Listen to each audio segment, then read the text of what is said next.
ప్రేమ, పెళ్లి ప్రస్తుతం చాలా సందర్భాల్లో క్షణికమైన బంధాలుగా మిగిలిపోతున్నాయి. ఇలాంటి రోజుల్లో ప్రేమకు, వివాహ బంధానికి నిలువెత్తు నిదర్శనంగా నిలిచిందో జంట. 64 ఏళ్లుగా కలలా మిగిలిపోయిన వేడుకను తనయుల మధ్య జరుపుకొని సమాజానికి ఆదర్శంగా నిలిచింది.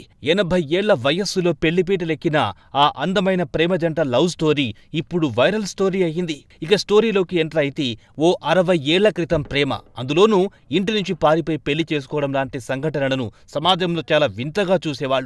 అప్పట్లో కులాంతర వివాహాల ఊసేలేదు.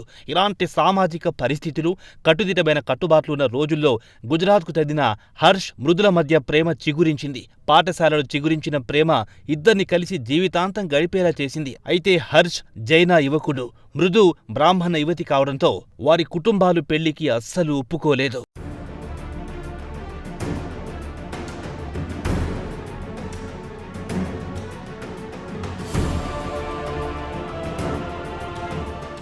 దీంతో ఇటు కుటుంబం, అటు ప్రేమ, ఈ రెండింటిలో ప్రేమికులు ప్రేమనే ఎంచుకున్నారు. ధైర్యంగా ఇద్దరు కలిసి జీవించాలని డిసైడ్ అయ్యారు. దీంతో కొత్త జీవితాన్ని వెతుక్కుంటూ ఇంటి నుంచి పారిపోయారు. దండలు మార్చుకుని భార్యాభర్తలుగా జీవితాన్ని ప్రారంభించారు. ఒకరికొకరు తోడు నీడ తప్ప మరెవ్వరూ అండగా నిలబడలేదు. పెళ్లి వేడుక లేదు, పెద్దల ఆశీర్వాదమూ లేదు. అయితే సామాజిక సరిహద్దులను అధిగమించే ప్రేమ విలువను అర్థం చేసుకునేలా వారి పిల్లలను పెంచారు. వారికి పెళ్లిళ్లు చేశారు. మనవలు, మనవరాళ్లతో కుటుంబం చాలా సంతోషంగా ఉంది.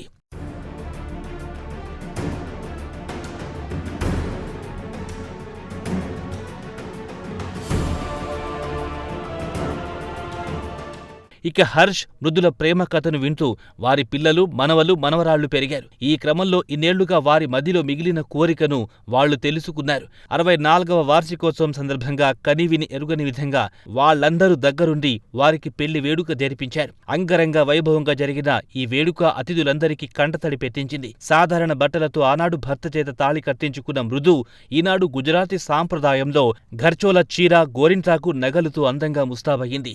6 దశాబ్దాలకు పైగా తన భర్తగా ఉన్న వ్యక్తిని మరోసారి పెళ్లాడి భావోద్వేగానికి లోనయ్యింది. పవిత్ర అగ్నిహోమం చుట్టూ ప్రదక్షిణలు చేసింది ఈ జంట. జీవితాంతం పంచుకున్న ఆనందాలు, కష్టాలు, కన్నీళ్లను చూసిన వారి కళ్లల్లో ఆనంద భాష్పాలు నిండాయి. ఇక ఈ వీడియో సోషల్ మీడియాలో వైరల్ అవుతుండగా ఇది కదా అసలు ప్రేమ అని నెటిజన్స్ ఫిదా అవుతున్నారు.